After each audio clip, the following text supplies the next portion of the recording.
taunting me for the last 2 hours. Okay, hi. Okay, so my story doesn't have sex, doesn't have love, but it has internet. It's a lot of internet. So that's real. Okay, so basically, I've actually never been on a OkCupid date. The story I'm going to tell you is for this other website called Talkify. Have you heard of it? No? Okay, well, good. And just don't ever remember the website. It's horrible. So basically, like, I do have an OkCupid profile. I just have never gone on a date on it before. I started it because, you know, I like, wanted a self-esteem boost. Like, you know what I mean? Like, you see those messages from those people, and they're like, oh my god, like, what are you doing? And you're like, victory, and then you just don't respond. You X out immediately, and it's really like instant self-esteem. Like, I love it, right? And all my friends were doing it, and they're like, ugh, god, like, the messages don't stop. Like, seriously, it's like, I'm gonna have to deactivate my account. It's getting so severe. And I was like, really? Oh my god, okay. So I joined, thinking it was gonna literally be like a flood of just like hot men being like, oh my god, what are you doing? Like, wanna get married? Like, seriously? Seriously? Like, wanna hang out? Where have you been? But like, literally all I got were like messages from people that were like, Britney Spears fan, 42069. And their profile was like, about me, living life, loving, dancing. Carpe diem, la dolce vita. And you're just like, oh, kill me. So anyway, so I had my OkCupid account for like, you know, a few months. Obviously was not doing anything with it. No one was really, you know, doing anything with me. So just sitting there, and I got this email with like the subject, I have a guy for you. And I was like, oh my god, like, what could this be? Like, are you serious? I mean, I thought it was spam.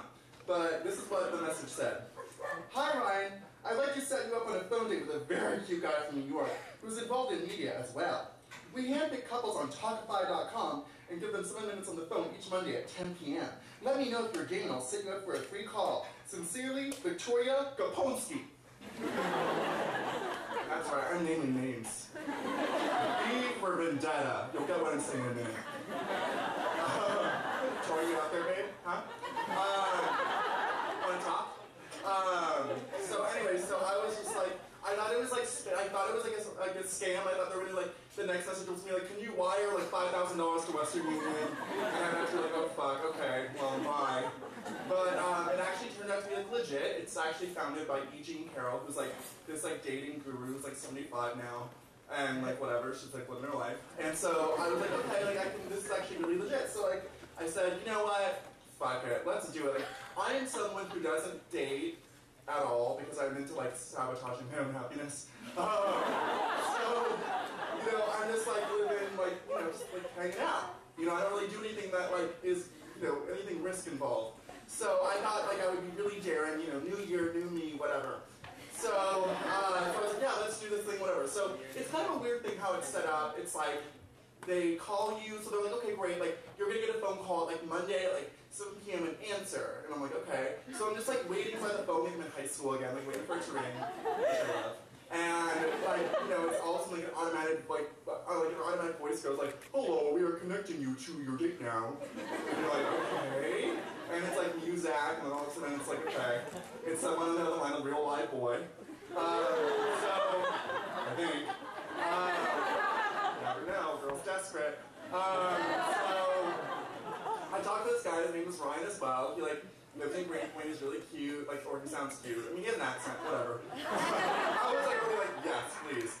And so we like talked, and he was actually really nice, and then it got disconnected, and I'm like, oh no, the fates! Like, oh no, like, I didn't get his number, I don't even know who he is. Oh my god, this is so crazy. It's like that Lance Bass movie on the line. And then so like, I called, I like emailed Victoria immediately. I'm like, Victoria, it was really great. Can we set up another phone date? She's like, yes, I would love that.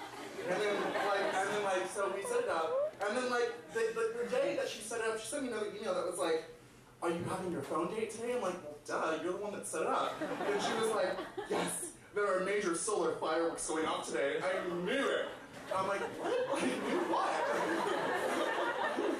You set up a phone call that was going to take place today? And then, I don't understand. Whatever. Okay, so we talk again, and then this one I'm like, okay, like, give me your number, let's just do this fucking thing, like, let's meet up. So we meet up, at this bar, and it was like kind of stupid. I mean, like, I'm really lazy. Like, I live in the East Village, and like, as far as I go as like dates go, like, I don't even want to go around the corner. So if it's bad, I can just be like, okay, bye. Like, I don't want to have to like take the subway after a bad date. Like, I just want to get the fuck out. So I was like, let's go to this bar, the Phoenix, which was like a really bad decision because like I had only gone to the Phoenix. It's a gay bar in 13th and A, and it really smells like regret and like food. Seriously, it's like really disgusting. Like, I only gone there when I'm drunk. It's like one of those places, and like all of a sudden I'm coming in at 7 p.m. for like a date, and I'm going to this like dark gay dungeon. Like, smells like poppers from here. Hey, go away. So that was really. I was like, oh, that's not good, Ryan. You really have been musty. It's been a long time. So anyways, he shows up, and he's actually really cute. He's like tall, he's handsome, all those things, and he's foreign, so whatever. And so we start talking, like, immediately it's sort of weird, like, okay, like, you know, okay. So basically, like, you know, he starts going in on, like, just, like, talking about, like, his sexual history, which is really weird. I mean, like, the thing is about, like, gay men, it's, like, I feel like they're, like, immediately they bond over, like, oh my god, are you, like, a top or a bottom? Oh my god, me too. Like, do you like ice cream? Like, it's like, it's so random, you know what I mean? It's like, but, like, I don't roll that way. Like, that's not who I am. Like, I'm not gonna, like, tell you, like, what my sexual position is within the first 10 minutes. Like, call me crazy, like, call me fashion, but, you know, like, some mystery. I mean, you can't fucking tell. What's going on up here? You don't know? No, you know. So anyway, I was like, that's kind of weird. And he, like, tells me about the story, like, how he, like, used to go to the glory holes in London, and, like, I was just like, what the fuck is happening? Like, do not tell me these things. Like, you know, like, seriously, I don't want to hear all this weird gay sex talk. Like, let's, like, work up to that. You know what I mean? I can't wait to, like, braid your hair and like, hear all about the glory hole shenanigans that you have. Like, when you're in bed, like, nuzzling in the winter, and there's a blizzard outside. You're like, tell me that story about the glory hole again, honey. I didn't catch it again. You know, like, let's do it again. So, but as it stands, the first night, like, I don't want to fucking hear that. You know, like, let's talk about the comeback, or, like, whatever. Anyway, so anyway, that was weird. And so I, like, tried to steer the conversation away from, like, you know, like, STDs and, like, lube, you know, all that stuff. And I was just like, so, like, where do you live? Oh, Greenpoint. Like, oh, do you live alone? You have a roommate? You know, like, normal icebreaker stuff. Because, like, and all of a sudden he gets kind of, like, ashen, kind of, like, shift, like, he gets uncomfortable, and I'm like, and he's like, yeah, I live with someone. And I'm like, okay, cool, like, who, is she crazy? Like, what's going on? Is it a Craigslist roommate? Like, is she crazy? Like, she like food? And he was like, yeah, well, actually, I live with my boyfriend of 2 years. And I'm like, what the fuck are you like? Seriously, you know what? Okay. My face at that moment was like so horrified. Like, I didn't even, like, I was not expecting that. Like, you know, and like, I didn't even know how to proceed from, like, I have a boyfriend when you're on a date from a matchmaker. Like, that is, you know, that date can go so many ways, but it couldn't go that way. That was, like, the one thing when people are like, what's the worst that can happen? Oh, you have a boyfriend, hold on. Oh, yeah, wait, he fucking can. It's 2013 up in here. So, I was really shocked. I didn't really know what to say. Like, I didn't want to let him know that I was, like, freaking out because, like, I don't know, like, I, like, earnestly started thinking, like, okay, Ryan, you really haven't dated in a long time. Maybe this is, like, a real thing that happens. Like, maybe people go on matchmaking dating websites when they have live-in boyfriends, and that's just the way it is, and you need to accept it, because it's the times, and they're changing. Maybe, like, I missed, like, the New York Times trend piece about boyfriends searching for new boyfriends. Boyfriend orgy. Like, maybe that actually happens. I don't fucking know. You know, I'm rusty. So I'm just literally being like, oh my god, that is so great. Like, how long have we been together? Like, I feel like I had, like, Stockholm syndrome where I, like, literally, like, it's like, I could either, like, scream at him, like, throw a drink, which I've always wanted to do. Always. I never have. Or I could be like, you know, pretend that this was a normal thing that just happens. So I could pretend it was normal. You know, I was like, whatever, like, you know, and then he's like, you know, you would really like him. I'm like, yeah. He's like, we should hang out sometime soon, the three of us. I'm like, oh my god. I was so stunned. I like hated him so much. I was like, yeah, I'm totally gonna come over to your apartment in Greenpoint. We're gonna just have a gay old time. Tell me more about the time you fell in love as I'm single, like eating these fucking like crackers or whatever the fuck gay shit you have in your apartment. So I was like, okay, so like I just try to like look, and it's just like, wow, that's so great, like so happy that you're together. And then like he could tell that obviously he was doing a weird thing by like, you know, being on a fucking date, and so he was like, well, actually, like, I have to be honest with you. I'm like, what? He goes, well, I'm friends with Victoria, and I did this for her as a favor, so that, you know, so yeah, it's a favor. And I'm like, okay. And then he was like, yeah, she told me about this, and I was like, Victoria, I have a boyfriend, I can't do that. And then Victoria was like, trust me, you'll really like him. Like, as in, I could be like good enough to break up the relationship. Like I could be the homo wrecker in this situation. Like I'm flattered, but also like go fuck yourself. You know what I mean? Like I like no. Like I'm not the other woman. I'm like the woman. You know what I mean? Seriously. So I just like I wrapped it up. I was like, okay, get me the fuck out of here. Like seriously, like traumatized. Like seriously. And then the next day, I get like an email from Victoria, and I'm like, oh. This will be good. Like, victory is mine. This bitch is gonna be groveling. She's like, I'm so sorry. Like, I fucked up, blah, blah. No. That's not what she said. She said, hello, Ryan. I spoke to Ryan today, and he's absolutely intrigued by you. What the fuck does that mean? And then you shared many laughs and interests and hobbies and career. No, that was just me crying, silently and thinking. Oh, I wish I was there. Yeah, me fucking too. I'd like to recommend you and Ryan's story for the press. Will you be willing to speak about your experience?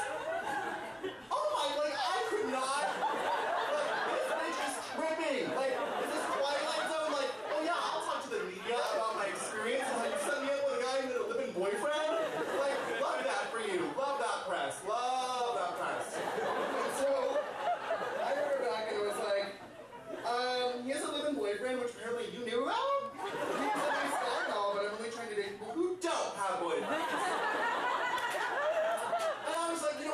So bad. You know what I mean? I could have gone like Anne Heche on her ass. Like seriously, like I really kind of held it in because I was like, whatever, my next girl, whatever.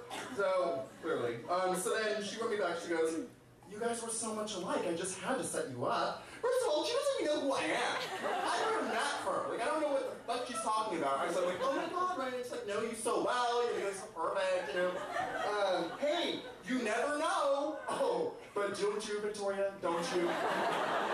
I knew Ryan was open to other men, so I give it a shot. Do you want to talk to another guy I have? He's not as funny as Ryan, but very handsome and cool. He's single. I love what she just specified. He's single. Like, that was actually, just kidding, this guy actually doesn't have a boyfriend. Like, he's actually single. And it's like, obviously I didn't respond because I was just so horrified by the situation. And it was just like, then something weird happened. Like, it was really, really horrible. And then this like a weird sense of like flattery came over me where I was like, you know, like, I'm famous, like, she used me for press. Like, I know what it's like when, like, fame bites you in the ass. You know? Like, I can't even date anymore. Like, people just use me for press. Like, that's just where I'm at. Like, no, I'm tired of being used. You know, I'm a regular guy, like, and I just feel like everyone just wants something from me, and I just want to just be like, enough, you know?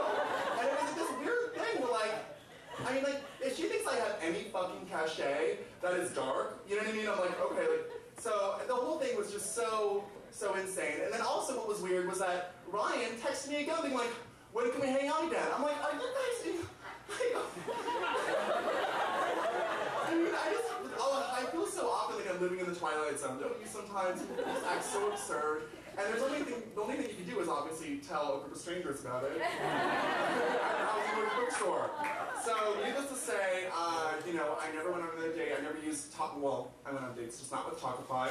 And I also, I was in the midst of writing a book, so I made sure to include a big part of a chapter called Please Don't Make Me Join OkCupid, dedicated to that. And I used the emails, and so she's going to get the press, just not the press that she wanted. So, all's well that ends well.